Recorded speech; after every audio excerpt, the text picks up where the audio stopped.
Good day. You are listening to the Bloomin Bodhisattvas podcast, brought to you by the Rissho Kosei-kai Dharma Center in Oklahoma City. I'm James. I'm Alyx. I'm Jocelyn. And I'm Karin. And we're the Bloomin Bodhisattvas.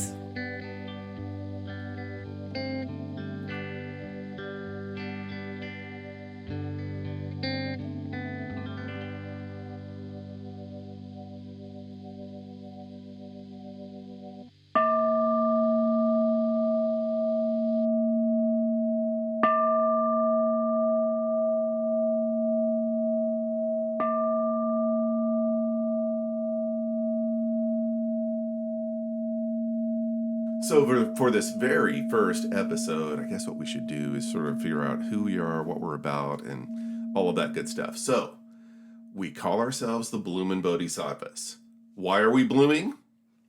Because we're blooming into our bodhisattva nature. Exactly. And what are bodhisattvas? Buddhas in training. Exactly. And so the thing that makes bodhisattvas is that they take a vow to keep coming back into lifetimes here on earth until everyone is liberated. And that is the greatest act of compassion I can think of. That's right. It's too late for us. And so, Karin. Keep coming back. Exactly. So, Karin, how did we get here? It's been a number of years since the youth activities classes started, and over time they evolved into, the Bloomin Bodhisattvas evolved into young adults, and we started this podcast as to be up to date with where we are now in life. Excellent. And so we'll talk more about what our mission is and what we're trying to be up to here. But first, we should introduce ourselves, right? Yeah. So I am James. I have a PhD in the history of ideas, and I have had a very long and meandering life. I've done lots of things. I've been a musician. I've done theater. I've just done so much stuff. But I think at the core of it all, I've been a teacher, and formally and informally. Well, formally, I've been a teacher for about 35 years. Informally, I've probably been a teacher for most of my life. Primarily these days, though, I am a father with 3 young emerging adults in my house, and I'm a single dad, and that really is kind of the core of my existence right now. So I have one of my kids right here, right now, and they are Alyx. Alyx, what do you got to say? Hello, I am Alyx with a Y. My pronouns are they, them. As previously mentioned, I am that guy's kid. Currently, I am a senior in an Oklahoma arts high school where I am for the most part studying acting and writing. I used to go to school with this guy over here. Take it away. Hello, I am Jocelyn. My pronouns are also they, them. I am a fresh out of high school graduate from the same art high school as Alyx. I am planning to pursue visual and performing arts in my future, and that's basically my entire life is just, drawing and singing and dancing my little heart away, I'm currently employed as a support worker at a pizza place, and that's kind of what I've been gonna be doing for the rest of the summer until I go to college in the fall. Pizza. Yeah, making me hungry here. Mm-hmm. Right? And I'm Karin. I've taught visual arts in Oklahoma City for 33 years, also an artist and musician, most of my life since I was a kid, and also practiced Buddhism since I was a teenager. So our mission and purpose is, and I quote, to make the teachings of Buddhism more accessible for younger audiences in an informal way. But what does that mean? I mean, for me, I know how difficult it can be to try to research a brand new religion. There are just so many things to figure out, and it can be incredibly overwhelming. So why not just have a little podcast to listen to? You can have it in the background while you're doing your commutes or whatever. Yeah, and also use, language that's really accessible to people, that's not, trying to use a lot of terminology. Yeah, we're not going to go into what kalpas are, all right? Not yet. Well, try not to throw too much Sanskrit at anybody at one time, but Just know there are myriads of kalpas between things. That's all you need to keep in mind, all that's right? all it is. So, Jocelyn, what do you think? I mean, like what our mission Yeah, is, what or is like our what mission? it is. Our mission is just to make Buddhism and just the concept of Buddhism a little more bite-sized and easier to understand for people who, think it's kind of intimidating because there's a lot of very formal things, a lot of monks, Yes. that you have, like, just a lot of teachings. It's a lot. And so as students, we also don't know everything about Buddhism, and so we're also here to learn alongside, our audience, I should say. And yeah, They're watching us right now. Yes, I Always can feel watching. them. Their eyes. So it's like, I like the bite-sized thing. So it's like Yeah. Buddhist pizza is Buddhist what we're talking. pizza, yeah. All right, so Yeah. we're just doing Buddhist pizza. God, if we keep talking about pizza, we're going to have to order pizza after We will this. have to do that. That is an absolute fact. Okay, so let's get personal. We're going to do a little round robin and talk about what does Buddhism mean to each of us? How do we get into it? What makes us come back? And so, we can start by kind of talking about our journeys. My journey is from a fundamentalist Christian background. My dad was a Church of Christ preacher. To something different. I found that, I think, a little bit stifling. I also found it, kind of mired in some, prejudices and discrimination that I didn't really want to be a part of. And that's not to say Christianity is a bad religion at all. It just wasn't really doing it for me at that time. I went through a period where I really explored a lot of different religious traditions, and I explored pagan traditions and American Indian traditions, and I explored Taoism and Hinduism, and had rituals done and ceremonies done, and I finally kind of arrived at Buddhism as something that I felt really expressed my view on the world, and also kind of helps me be a better person, and I think really is something that helps me make the world a better place. Buddhism is just good for peace of mind, and I really don't mind the fact that it comes from Asia. In fact, I find that kind of really fascinating. But that's me. Alyx, what do you think? Well, I really got into Buddhism through my father, of course, taking me to the children's classes at our when we lived in Texas. But I never really got into Buddhism until we moved into Oklahoma and started attending Rissho Kosei-kai, when I finally got, my own choice in whether or not I wanted to continue going.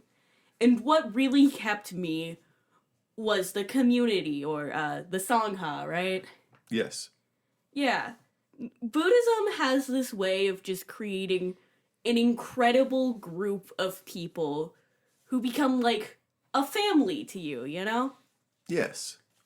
And I forget a lot of their names all the time, but oh boy, every time I'm in the center, they know mine. It's so true. And it's just really great to be around people who want to support you and help you grow through this religion that you all share. It's really quite beautiful. Absolutely. So let me ask you this, Alyx.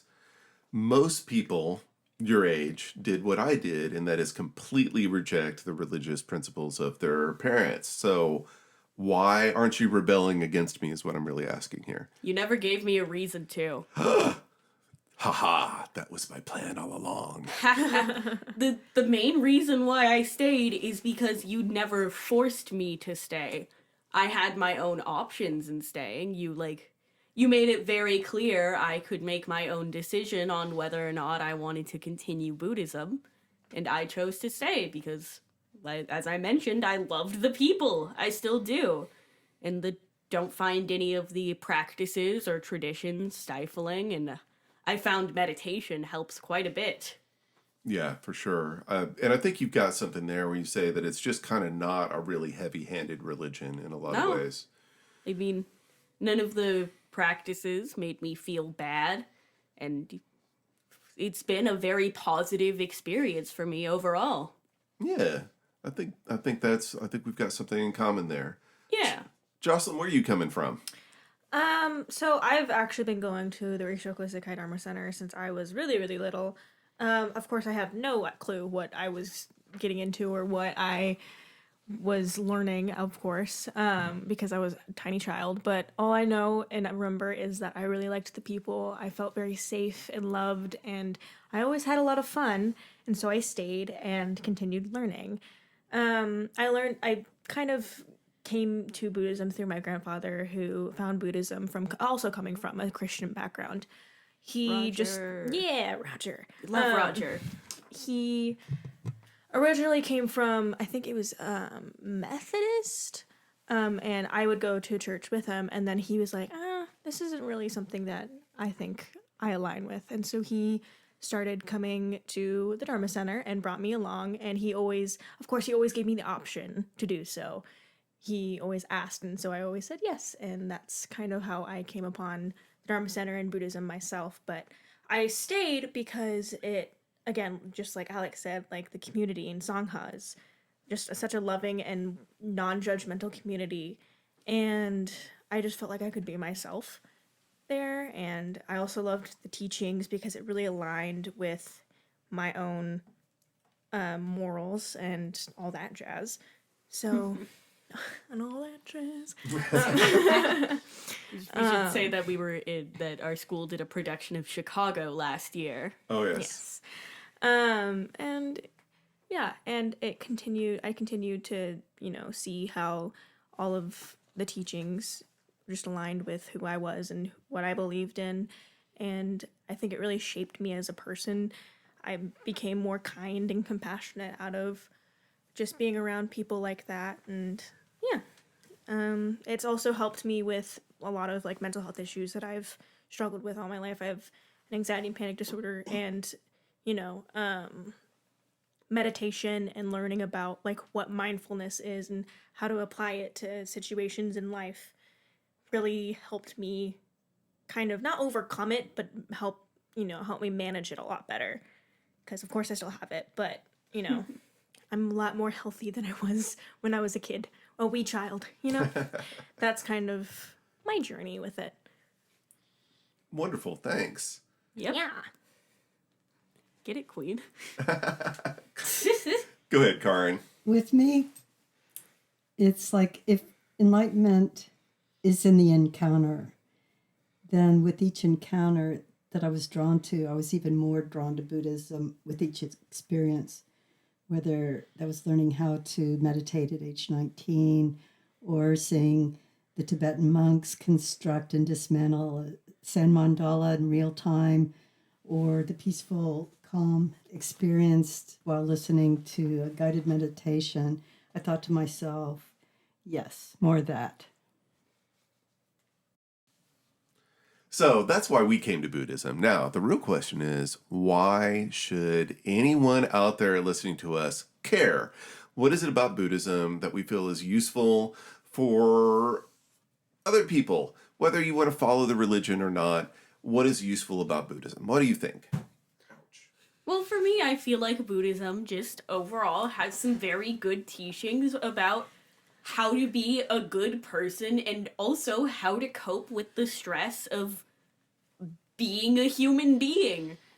Because being alive is an incredibly stressful thing. It really is.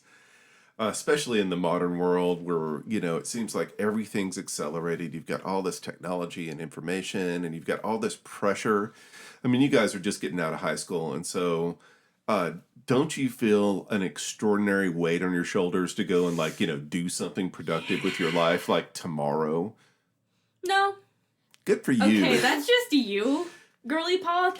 Okay. Well, okay, to be fair, like, I have a good support system that's always, they're always been like, hey, like, it's okay to chill out for a second. Also, we're both in we're all in therapy, We're all in right? therapy, yeah. We're all in therapy, right? Yes. Yay! I mean, going off of that, one thing that I found very fun about Buddhism is meditation. When I went into therapy, talking about my anxiety with my therapist, one of the first things she did was try to teach me about timed breaths. And I was like, I got this. I'm an expert. I know how to already. breathe. And it That's a is lie. funny that a lot of basic psychological techniques these days really do derive themselves from basic understanding of Buddhism, and it's been that way for a while. So I think it's good for us as people. I also think it's kind of good for the world. How do you think Buddhism is kind of good for the world? Not that we're trying to go and make everyone into Buddhists, but how does it help, do you think? I mean, like, it's, again, I've said this before and I'll say it again. Buddhism kind of teaches you how to not be a butthole. And, Hey! and we need a little, less, Buttholeness. Buttholery? buttholery Yes, in that's our the world. word. Yeah, we need, we have a lot of, hate in our world right now. We have a lot of, just general negativity right now. And Buddhism kind of, like, the teachings are like, hey, treat everybody with compassion, be kind. Also, Buddhism does a really great job of teaching you how to kind of take a step back from all of that. Because when you're in the moment in that stressful experience, your brain is going a million miles per hour. It could be angry, it could be stressed. But Buddhism teaches you to just take a step back and look at this situation without the emotions it's causing. Looking at it objectively and how it really is. Very good. Yeah. So, Karin, how do you feel like Buddhism is a good influence on the world at large? I think it's accessibility. I like to approach Buddhism and spirituality just like art and music, in that is to say that is within us. It's always within us. And you don't, like the adage, the Zen you find at the top of the mountain is the Zen you brought with you. And so you can focus on the breath at any time, anywhere. You can chant the Daimoku anytime, anywhere. And it's all within us. You don't have to have the perfect spot to meditate or the perfect place to create a painting. It's either in you and you make that space for yourself. And I think that's what Buddhism teaches us. And being in that calm, peaceful state of being can't help but resonate or rub off on others, and just make it a less volatile environment that we find ourselves in today. Yeah, I kind of, and I think every generation goes through this where, there's this moment where you start realizing how messed up the world is. And you go, who made this happen? Why are we in this mess? And I do often feel that, there are so many messes that my generation should have cleared up that we just didn't get around to, or actually just sort of created obstacles from. Cheers to that one. Yeah, I mean, but to be fair, growing up, when I was growing up, we had to deal with Ronald Reagan, and there was a lot of things that were going on that were messed up then too. So valid. Every generation kind of has a new perspective and starts to see, how reform could happen. And so I think Buddhism gives you a method for doing that that's not supposed to be, full of conflict and anger and revolutionary fervor, but rather this very gentle approach of sort of making the world better every encounter at a time. Kill them with kindness. It's kind of the way you do it, really, if you really want it to work. And so one of the things that I've also liked about Buddhism is that it's just not really, at least here in the West, not very evangelical. It's not out to convert you. It's not out to make everyone else into Buddhists. It's very tolerant of other religious traditions. The Dalai Lama famously said that, every religion is a path to God, which means that we don't have a lot of the interreligious conflict that you see between, Christians and Muslims and Jews and Hindus all over the world. We're not even trying to convert you. I No. feel like that's a very important thing for us to say up front. We're just here to teach you. Yeah, and Jesus is fine. Yeah, Yeah, we Jesus is love, a swag we love man. the J-Man. Yeah. Good old JC. You can see, and really when you think about it, Bro. the teachings of Jesus and Buddhism really have a lot in common. Yeah. All right. The figures would get along. Yeah, they sit down and have tea. Yeah, underneath the Bodhi tree. Oh, Yeah. wait, no, that's a fig tree. Jesus does not like figs.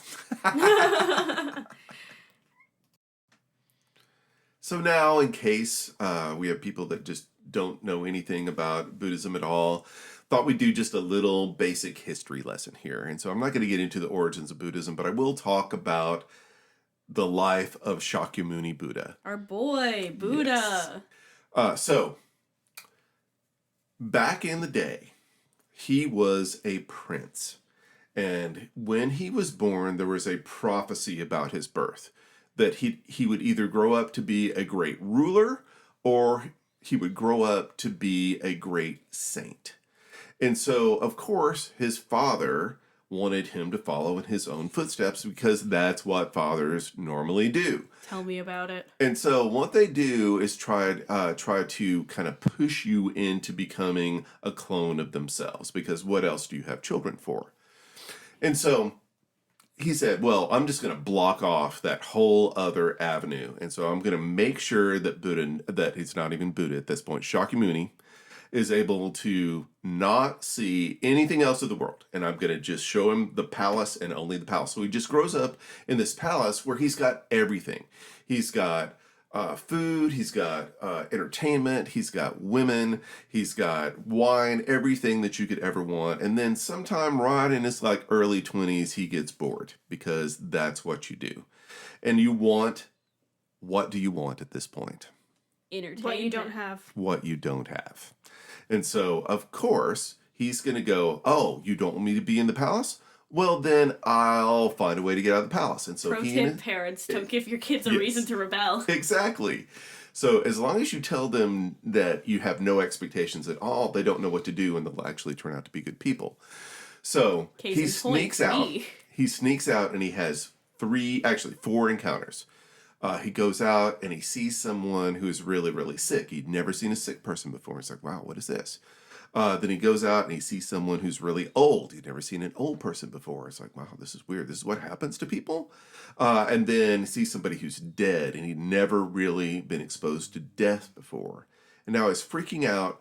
What is life really about? There's all this suffering going on, and my life here in the palace has just been a complete, utter illusion. And so he goes out one more time and he sees what's called an ascetic. An ascetic is someone in ancient India, and they still do it. In fact, many religious traditions do this, where they're basically kind of deprive themselves of their physical needs in order to amplify their spiritual needs. And so they'll literally starve themselves. And so he leaves home, he leaves his wife, he leaves his son. He goes out and says, I'm going to go out into the world and I'm going to find a way to cure suffering. And so he tries out all of these religious techniques. He tries to starve himself, and then that doesn't work. And so he tries other kinds of meditation. That doesn't work. And he gets to the point to where he starved himself almost to the point of death. And he goes, what is the purpose of this? I still haven't understood what enlightenment is. What do you guys do? Excuse me. Sneezy. All right, Sneezy. So he says, you know what? I'm going to eat something. Some girl comes along and he has a bowl of rice and milk and honey. It says, you know what? That's pretty good. Okay, I'm done starving myself. I'm going to sit here under this Bodhi tree. Bodhi fig tree. Bodhi fig tree. All right, I don't think it's actually a fig tree, but It is a fig tree. I looked it up. Is it really a fig tree? No way. Yes. Are you sure? Yes. Okay, because I've seen pictures of it. It doesn't look figgy to me. It's a fig tree. Okay, all right, that's fine. Anyway, it doesn't matter. So he sits under there and he meditates. One believes my fig tree facts. I know. And while he's meditating, the foul tempter Mara comes and sends all of these demons against him, because Mara goes, uh-oh, if this guy reaches enlightenment, people might not need evil anymore, and we can't have that. So Oh, people will always need evil. Buddha realizes that all of Mara's temptations are an illusion, and he touches the ground, touches the earth with his hand, and at that moment, he reaches enlightenment. And then he decides, I'm good. But he goes and talks to all of the other monks that he was practicing with, and they say, you know what? You can't keep this to yourself. You've got to tell us about it. You've got to tell other people about it. And so we call that the first turning of the wheel of Dharma, when he preaches the Four Noble Truths and the Eightfold Path, and that establishes Buddhism. And that's the story of Buddha. Yippee! All right, so What a mad lad. So you have the basic story of abandoning riches and abandoning, material rewards for spiritual rewards. And then you have the truth about suffering. And this is what he really comes to the conclusion of, is that suffering has nothing to do with anything in the world around us. There's always going to be poor people. There's going to be pain. There's going to be sickness. There's going to be death. There's going to be old age. There's going to be political conflict. Life is just suffering. Yes. So to be alive is to suffer. So a saying that you hear in Buddhism a lot is that pain is inevitable, but suffering is optional. So pain is just the stuff that happens. Things happen, things go wrong, things don't go the way that you want them to. It just happens. But what do we mean that suffering is optional? We're mostly saying that you don't have to stay in that state of pain. Because things are always going to happen that hurt. People are going to abuse your trust. The world is cruel and things are going to happen. But there are ways to cope with the suffering that causes that won't make you hurt forever. Yeah, that's very good. What do you think, Jocelyn? I'm gonna give like an example. Something that I consistently tell people. I'm kind of like a therapist friend.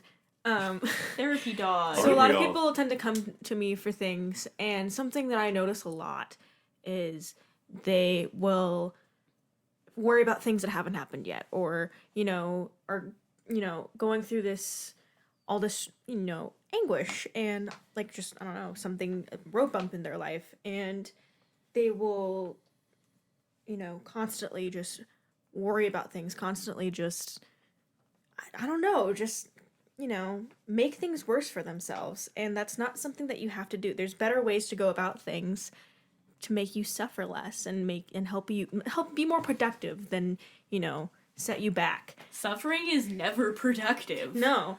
And, obviously, I mean, suffering is going to happen regardless. Like, it's just a part of life. And, we're not always going to be good at, keeping that from happening. But it is something that you can avoid and, reduce in your life. Absolutely. And so, suffering is something that is our reaction to it. It's about our coping mechanisms, not about trying to control the external world. Now, Karin, what do you think about how the difference between pain and suffering? We can't eliminate suffering, and all the wealth the person can want and obtain will not insulate them from that loss or change. And so Buddhism, it helps us embrace suffering and nurture it, let it go, and we suffer less by doing so. So in Buddhism, it's really it comes down to being able to control your own mind. And so, Jocelyn, the stories you're telling about your friends in anguish, those are the point that gets crossed is where the line that gets crossed is where suddenly the pain that's happened is there, but you're exaggerating it by dwelling upon it and blowing it up and making huge mountains out of molehills instead of letting it kind of work its way through. Yeah, you're just sitting there in it, and Sometimes what you really need to do is recognize the situation and take a couple steps back. yeah. Exactly. Exactly. And so it gives you a lot of techniques for being able to calm your mind down, even in the midst of problems that are going on in your external life, whether there's with relationships or, politics or your job or finances or all of it. There's the point to where you start becoming your own worst enemy by dwelling on and exaggerating the pain that you really don't have any control over. So Buddhism is going to help you figure out how to control these runaway thoughts that you have in your head that create more conflict and suffering for yourself and all the people around you. Something that kind of popped into my head, it was specifically control. Now, I have OCD, so I struggle with trying to control everything in my life, or specific things that that cause me to have panic attacks because I don't have control over these specific things. And I've gotten a lot better at it, thankfully, because of therapy and also Buddhism and its teachings. But something that I see a lot is, instead of trying to control how, people try to control how we react to things, and try to control how we go about, trying to navigate certain traumatizing situations, they try to control the things that they don't have control over. And that Yes. causes so much suffering and so much unneeded, just, anxiety and, all the negativity. Yeah, I think the big mistake that a lot of people make is that they always think that there has to be some sort of external conditions for their own happiness. It's like, if only this would happen, if only that would happen, if only I had this job, if only I had this dream girlfriend, if only I had, a car or, all of these things. And none of them really have anything to do with your happiness because it's all really in your own head. I mean, don't get me wrong, sometimes those things do help. Absolutely. Having a better environment and a more healthy environment is absolutely something that can improve how you cope with things. But, it really all just comes down to how you go about coping with it and how you go about looking at things. And sometimes you really have to sit down and be like, okay, I'm done with being upset about this. And that's really hard to do. If something is really stressful for you, it is hard to sit down and be like, okay, I'm done being stressed about this. But it is something you have to do sometimes for your own mental well-being and happiness. And Jocelyn's point is well taken that, if you're in a toxic situation, you should try to get out of it. Yeah, absolutely. And so over the course of these episodes, we'll talk more about where that line is between, the external and the internal. And where does control begin and end? Because there are some things in the world that you do have some control of, and you should use them to get into a healthy situation, for sure. Mm-hmm. Karin, what do you think? Circling back to this conversation of, art is where we are.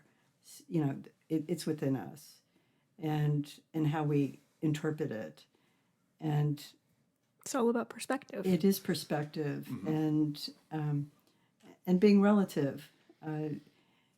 My struggle isn't someone else's, but it, doesn't mean I can't empathize with it, or it's not a comparison, or this way of suffering is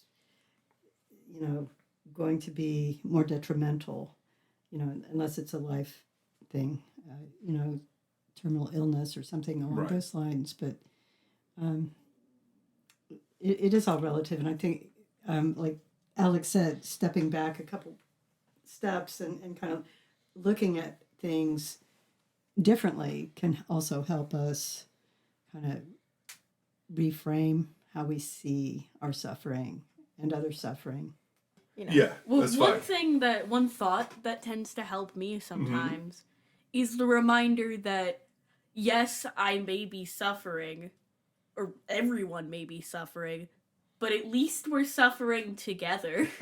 Yeah. And I don't think we can minimize how important it is to have, people that are there for you, that offer support and kindness and compassion. And that's the other side of Buddhism, is that not only is it helping you kind of work on your own peace of mind, it's really helping you be able to be there for other people in very meaningful and compassionate ways. Yeah, totally. So true.